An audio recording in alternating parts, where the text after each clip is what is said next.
Magandang araw po sa inyong lahat mga kababayan at welcome back dito po sa Pinas News Review at eto nga mga ka-review natin, gumanti na, nako, nataranta na, Revilla at Villanueva lumusob sa DOJ.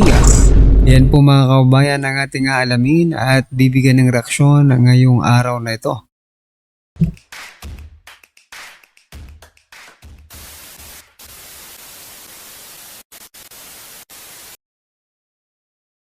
So yan mga karibin natin, bago po natin i-play yung video, eto pasadahan muna natin itong balitang ito, no, mga karibin natin. Sabi po kasi dito, Siyam na ex-DPWH officials na kapwa akusado ni Saldico humirit ng piyansa. Aba, mga kababayan. Diba? May nabalitaan na ba tayong DPWH official kasi. Akala ko kasi mga congressman, mga senatong, hindi pala, no? Mga DPWH officials pala mga kababayan, no? Humirit po ng piyansa.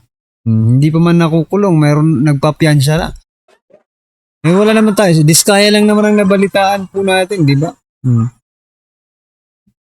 Meron palang siyam na DPWH officials na gustong magpiyansa. Okay? Magpapiyansa po sila. Magkano lang po ba ang piyansa? Sabihin na po natin 100,000, no? O 100,000. Sabihin natin 100 million, okay? For example lang, for instance, no? Pero magkano po ba ang ninakaw nila? Billions. Niloloko nyo ba kami? No? Billions po ang ninakaw, millions lang ang piyansa. Di, tiba-tiba pa rin.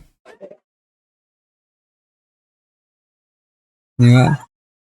Marami pa rin po ang gagaya sa mga tulad nilang mga opisyal ng gobyerno. Bakit? Papayagang magpiyansa eh. Kung payagang magpiyansa yan, billions po ang ninakaw. Diba? Billions ang ninakaw, million lang ang buti nga, umabot ng million eh. Yung piyansa mga kababayan. Kung thousands lang, 100,000s lang. Diba? Tiba.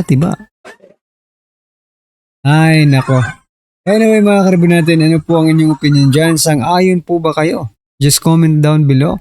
Kung sang-ayon kayo, pwede silang magpiyansa or hindi. Tuluyan na ang mga yan mga kababayan. So ito po mga kababayan, no?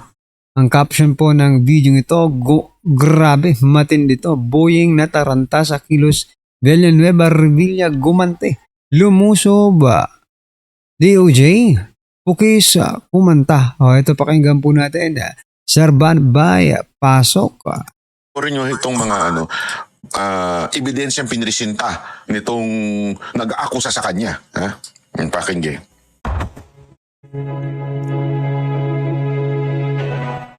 Naghain ng kontra sa salaysay sa Department of Justice sina Senador Joel Villanueva at dating Senador Bong Revilla na parehong inireklamo kaugnay sa pagtanggap umano ng pera mula sa manumalyang flood control projects. Nakatutok si Sandra Aguinaldo. Sa pagpapatuloy ng preliminary investigation sa umano'y maanumalyang flood control projects sa Bulacan, nag-file ng kanilang counter-affidavit sa Department of Justice sina Senador Joel Villanueva at dating Senador Ramon Bong Revilla Jr. Ang National Bureau of Investigation naman na siyang nagsampa ng reklamo sang katerbang dokumento ang dala sa DOJ. Ayon sa Justice Department, ang preliminary investigation ngayong araw ay patungkol sa mga proyekto sa Bulacan na kinasangkutan din ng kontrakto. Ang ganda ng optics pag maraming daladala. Di ba? Ang daming kaso, ang daming ebidensya. Ganun ang dating yan eh. Pero actually, mga Xerox na lang yan eh. Hindi totoo. Walang biro. Di ba? Ganyan din ginawa doon kay VP Sara Duterte, di ba, sa impeachment. Ang daming papel. Sa totoo lang, sa isang kopya kasi niyan, mga 10 o 15, kunwari sa isang dokumento na may 10 pages o 20 pages, kailangan i-xerox mo yan ng 15 pages, minsan 20 pieces. So imaginein mo kaya dumadami ng ganyan at magandang tignan. Hindi ko alam, makalumang na yan eh, pero pwede naman lagyan na lang sa USB. Di ba? na Wawaw Builders at Top Notch Catalyst Builders Inc. Sabi ng DOJ, idineklara ang mga proyektong 100% complete pero ang iba ay ghost project naman o kaya ay hindi kompleto.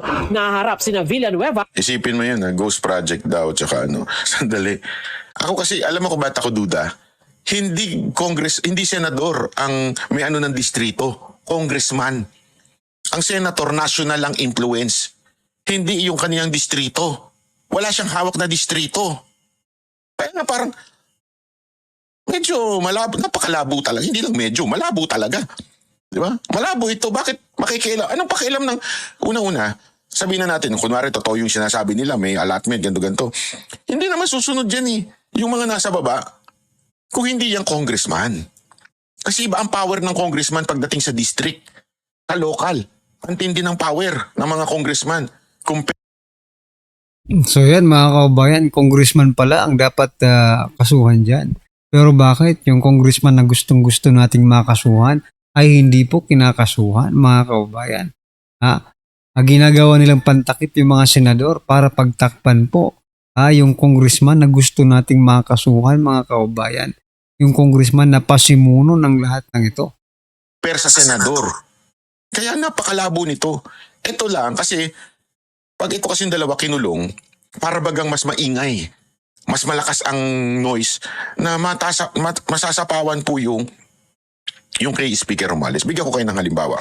Alam nyo ba yung AirPods, di ba? Yung noise cancelling, di ba? Yung AirPods, yung iPhone na AirPods, o yung kung anumang brand. Yung noise cancelling, alam nyo ba kung paano nag-work yun? Ayun ay nagbabato rin ng tunog palabas para mablangkohan niya yung tunog paloob. And that sound you cannot hear. Pero meron yun. So hindi yun yung akala mo na, kasi iisipin mo na mabuti, paano niya tinatanggal yung noise? Yung certain frequency, paano niya tinatanggal yun? At tinatakpan niya ba yung tenga mo? Hindi. Kaya nga may power ang noise cancelling. Di ba? Pagka puwari yung boss, inuon yun. Kasi nagbabato yun ng tunog din papalabas. Para yung papasok, hindi mo masyado madidinig. Mababawasan. Ganon po ang ginagawa dito. Ang ginagawa, nagkikreate sila ng noise para mabawasan yung noise na itakulong si Romualdez. That's the truth. at Revilla sa magkahiwalay na reklamo. Si Senator Bong Revilla, in these 6 cases, sa respondent na po siya sa isa. Okay, tapos si Senator Joel Villanueva is also respondent in another case in one of the 6 cases. Doon po sa 6 na yon, the charges are multiple. So we have direct bribery, indirect bribery, corruption of public officers. We have a violation of the Anti-Grafting Corrupt Practices Act, which is RA 3019. Tapos may Bakit hindi ang kasuhan nila yung... isipin mo ito ha, bakit yan ang kinakasuhan ninyo na wala namang direct contact, na wala as in, mamaya i-discuss dyan. Pero yung mismong mayor na pumasok sa kontrata sa gobyerno, ayaw niyong kasuhan. Dahil ba masasabit si Marcos? O anong klase kayo? violation din po ng the Government Procurement Act and also a violation of or the conduct of bid rigging in the procurement process. Tigisa po sila, pero hindi lang po sila yung respondent sa mga kaso na yon. So we have multiple respondents including DPWH officials. Muli na maitinanggi ni Villanueva na nakinabang siya mula sa flood control projects sa Bulacan. Alam niyo yung nangyayari tungkol sa flood control, kinamumuhian natin for so many years. Yung away namin ni Zaldico, tapos doon sa complaint, 1% daw binibigay ni Zaldico sa akin. So, And I believe that. I believe that. Sabi ko nga sa inyo ito ang dahilan kung bakit ako kinasuhan ni Zaldico. Alam niyo ba yun? Oo. Kaya kalokohan yung sinasabi na magkaibigan sila na 1% inaabot dito. Yung nag-privilege speech to tungkol sa laptop, tungkol sa family. Basta, nung binanggit niya si Zaldico, naggawa tayo ng reaction video. And from that reaction video, kinasuhan ako ni Zaldico. Nagigets nyo? Nag-react ako sa sinabi ni Villanueva. Kung magkaibigan sila ni Villanueva. Pwede sabihan ko na lang si Villanueva, kausapin mo nga yung kaibigan mo. Bakit ako kinasuhan? Kasi nga, ito, binabatikos niyo na noon pa si Zaldico. I-rewind ninyo. Huwag kayo maniwala sa akin, i-google ninyo. Alam na alam ko yan kasi yan ang dahilan ba't ako kinasuhan. Yung tungkol sa Parmali at saka yung tungkol sa yung SunWest, yung sa laptop. Yan ang dahilan. Tapos sasabihin na binibigyan siya ni Zaldico. Hindi sana hindi ako dinumanda ni Saldico. That's ridiculous. Ayon sa kanyang abogado, meron silang 3 testigo kasama na rito ang staff ni Villanueva na kinilala ni dating Bulacan District Engineer Henry Alcantara bilang Teng na inabutan umano niya ng 150 million pesos sa rest house sa Bulacan. Sabi ni Alcantara, para raw ito kay Villanueva bagamat hindi umano alam ng senador na mula ang pera sa flood control. Pero sabi ng kampo ni Villanueva, hindi totoo ang paratang ni Alcantara. Walang binigay. Walang binigay. Nasa kanila siguro. Saan pa pupunta? Si Revilla Alam mo yan kasi yung problema eh. Yan yung sinasabing na madaling man name drop. Ini-name drop sila, tapos sasabihin, tao, staff ni ano. Mga gago rin kasi minsan yung mga tao eh. Porket staff, gagamitin sila. Oh, para kay Sen, para kay ganito. Pero sa totoo lang, wala namang binigay. Di ba?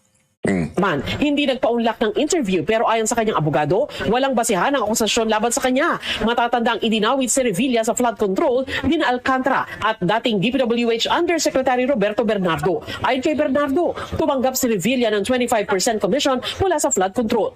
Yung mga ganitong complaint na fina-file na walang batayan, para bang final lang, para lang mangharas o mangabala ng isang individual. Si Revilla din kasi mga kaubayan, no, parang may lamat na rin eh. No, kaya madali nilang ibenta sa taong bayan. Whether or not, 'di ba? Ginawa nila 'yan. Madali na pong maibenta si Revilla sa mga ganyang akusasyon sapagkat na ano siya, na convict siya doon, 'di ba? Sa pork barrel kay Napoles mga kaubayan. So maybe ginagamit nila ngayon si Revilla para hindi mapag-usapan talaga yung totoong dapat pag-usapan at mabaling dito kay Revilla yung atensyon. Kasi, di ba, sasabihin ng tao, nandyan ka na naman. Hindi ka ba nagsasawa? Ikaw na naman? Nagnakaw ka na naman? Parang ganun, di ba, yung mga kaubayan? So, sa totoo lang, yung mga ganitong complaint, ayon sa batas at sa rules ng evidence, hindi ito dapat paniwalaan. But in the case of Yusek Bernardo, I think we pointed out that he has submitted five affidavits. Ang tingin namin was Alam niyo ba yung 5 affidavit na yan? Pabago-bago. Ilang beses niyang binago yung affidavit niya. Kaya nga sabi na nitong mga abogado ni Revilla, katapusan na. Tingin mo, nung binabago niya, nakita niyo naman sa Senado, di ba? Kanino galing yung papel? Oh, kasi nga, politika sa Cavite ang issue dito. Dahil wala na sa eksena ang mga Remulla sa Cavite. Mahina na sila dun. So para lumakas sila, kailangan maibaba nila yung malakas dun, mga Revilla. So sisiraan nila yung pangalan ng mga Revilla. Hindi mo importante kung mga kumbit o hindi makumbit ito si Revilla, si Senator Bong Revilla, na importante masira yung pangalan. Kaya nga, pabago-bago yung affidavit nung Bernardo. I mean, kung sure ka, bakit pabago-bago? Ay, nagbabago yung katotohanan. Every time mo makakausap si Remulla, every time, kasi yung panahon yung DOJ pa si Remulla eh. Siya nga may bit-bit lagi, di ba? Pinunayan ni Marcoleta. Siya lagi may bit-bit dito kay Bernardo. Bakit particular si Bernardo? Kasi si Bernardo ang nagdawit kay Revilla. Isipin niyo mabuti, kung kayo ay talagang malalim mag-isip, bakit ang may bit-bit at ang bit-bit lang ni Remulla ay walang iba kundi si Bernardo, yung Yusek Bernardo? Bakit siya lang ang siya lang ang binibit-bit ni Remulla? Di ba? Isipin niyo yun ha. Tapos, pabago-bago. Bakit? And there was an instance na nakita pa sa video, inabot yung kanyang affidavit. Di ba? Oh, halatang halata eh. trying to really enter the witness protection process. Isa pa yan, no? And the only way that he can be admitted is actually point to somebody higher. Kaugnay pa rin So isa pa yun na dahilan para magkaroon ng dahilan para maging state witness itong si Bernardo. Kailangan niya magtuturo ng mas mataas. Malamang wala siyang personal knowledge dito kay, ewan ko kung wala siyang personal knowledge kay Romualdez o baka naman iniilag lang niya si Speaker Romualdez. At kasi kung iilag mo si Speaker Romualdez, sino ituturo mo ngayon? Di ba? Hindi naman pwedeng si Saldico. So ano mangyayari? So kailangan magturo ka ng iba. Yun ang sinasabing paliwanag ni attorney. Kaya itinuturo si Senator Bong Revilla. Sa flood control issue, inilahat ngayon ng DOJ na gumugulong na rin ang investigasyon nito sa plunder complaint laban kay dating Representative Zaldico. There's an allegation of conspiracy. Of course, the act of plunder could not have been committed by one individual alone. Tanggal. Of course, necessarily, may makasama siya dyan. Hilingan namin ng reaksyon ng abogado ni Ko pero wala pa itong tugon. Sandra Aguinaldo. Ang tagal, di ba? Yan, dahil sa kapalpakan nila na hindi makulong si Romualdez at hindi makulong si Zaldico, maghahanap sila ng kapalit. So yan mga karibin natin, sa imbis na si Romualdez, si Zaldico at ang yung pinaka-mastermind po ang pinag-uusapan, ngayon mababaling po ang atensyon ng taong bayan dito po kay Revilla at Villanueva. Pati na rin po sa mga retired generals, no, na patuloy na nag-iingay, no, patungkol po sa korupsyon sa ating bansa, gaya po ni General Pukis, mga kababayan. So yun, mga karibin natin, ano po ang inyong opinion, reaksyon patungkol po sa video ito, i-comment nyo na lang po sa baba. Maraming salamat po.